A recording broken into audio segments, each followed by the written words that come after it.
যদি কুকিং হয় একটা art, then I am the artist. রান্না করতে আমি ভীষণ ভালোবাসি। কুকিং হচ্ছে আমার হবি। আমি যখন প্রচণ্ড বোর ফিল করি কোনো কিছু করতে করতে, আমি রান্নাঘরে গিয়ে রান্না করতে স্টার্ট করি। যখন আমার রাগ হয় আমি রান্না করি, যখন আমার খারাপ লাগে আমি রান্না করি। I love to cook. যে কোনো রান্নাই আমি ভীষণ ভালোবেসে করি।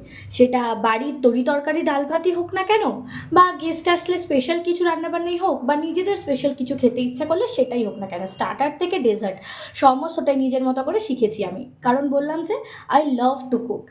রান্না করাটা তখন আরও বেশি ইজি মনে হয় যদি রান্নার আগেই আনাজপাতিগুলো কেটে নিই, মশলাটা করে নিই, যেগুলো ধোয়ার আছে সব কিছু ধুয়ে ধায়ে রেখে দিই। নিজের হাতে কেটে বেছে ধুয়ে রান্না করতেও যেরকম পছন্দ করি, রান্না হয়ে গেলে লোকজনকে খাওয়াতেও আমার ভীষণ ভালো লাগে। আজকে তবে বাড়ির রান্নাটাই সারা যাক। দুপুরবেলাতে আজকে সয়াবিনের তরকারি আর ডিমের ঝাল করব, তারই প্রস্তুতি চলছে। সব কিছু কাটা বাছার সাথে এখানে আমার ভাতও রেডি। এখন চলি, পরে দেখা হবে।